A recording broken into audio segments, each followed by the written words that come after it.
Hello guys, magandang araw sa inyo. Ngayong araw ay nandito ulit tayo sa The Lovers Pool. Kung minsan pala guys ay may nagpi-PM sa akin. Nagtatanong kung hindi ba raw malungkot daw dito sa island. At ngayon dito sa video ay sasagutin natin yan. Dito sa island guys, karamihan ng mga nagtatrabaho rito sa island ay puro mga Pinoy. Kaya madalas ko nakakasalamuha at nakakausap ay puro mga Pinoy din. Lakas ng alon! Grabe. Sa totoo lang guys, once na nag-abroad ka, minsan ang lungkot ay mararamdaman mo naman talaga. Pero dahil nga puro mga Pinoy kami rito, ang lungkot ay panandalian mo lang mararamdaman. Dahil sa ngiti pa lang at tawanan at kulitan ng mga Pinoy dito sa island, kaya mo nang isurvive ang buhay mo rito sa island. Aba, nakahuli na agad.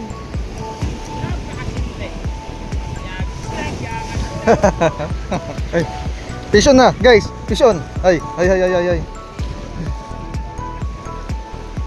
Uri. Meron. Ayoko.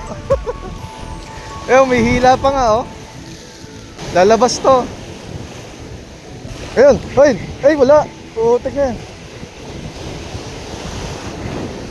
Niluwa. Kaya ang sagot ko sa nagtanong kanina ay malungkot na masaya. Malungkot dahil di mo kasama yung pamilya mo rito sa island. At masaya dahil nabibigay mo yung mga pangangailangan nila sa Pilipinas. Pero syempre, di ba, bilang isang tao ay mararamdaman mo na naman talaga lahat yan. Ang lungkot at ang saya. Kaya kung hindi mo nararamdaman yung ganitong emosyon ay magtaka ka na. Sabit o huli?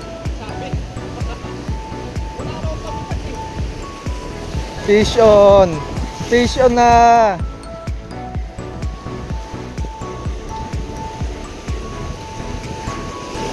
Oh.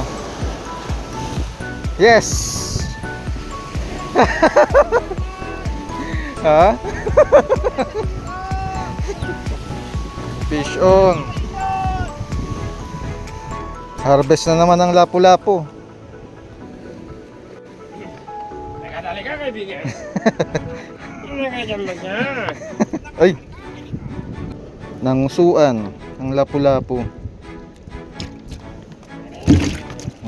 Nakatatlo na kami. Tingnan natin yung spot na yon guys. Nakahuli na tayo ng isa. Waiting for the second fish. Yes. I'm waiting.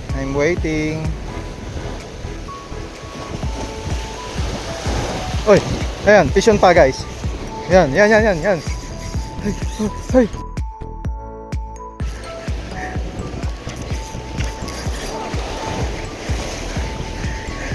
Second fish, mukhang malaki ah.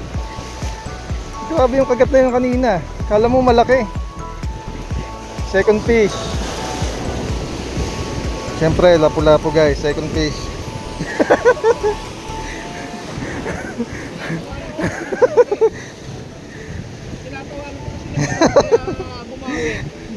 Mahabol na.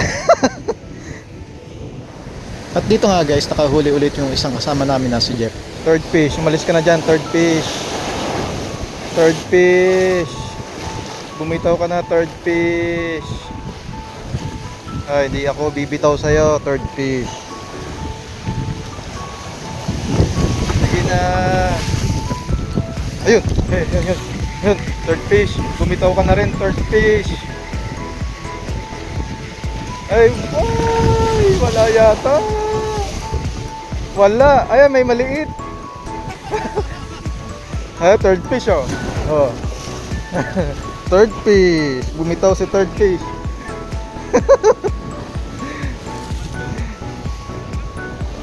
Nakakaramdam ako ng swerte ngayon eh. Maganda kasi yung ano natin, yung setup ng line.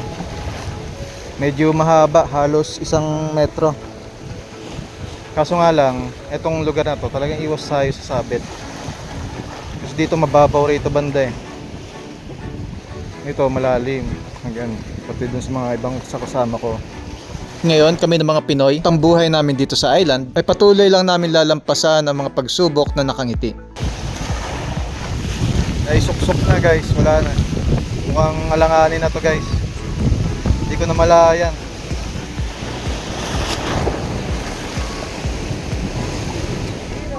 Wow, malaki yan ah. Dalawa na. kahit ano pang balakid ng nakaharang ay sama-sama namin pagtatagumpayan. Dahil basta Pinoy OFW ay sakalam. Harvest ng lapu-lapu guys.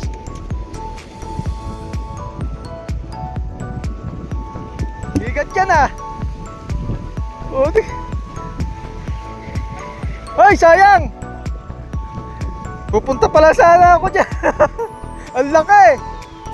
Kaya guys, kung gusto nyo yung mga ganitong video ay pakisubscribe naman para maging updated ka sa mga susunod ko pang mga video. Kaya hanggang dito na lang ang video na to. Maraming salamat sa panonood and God bless.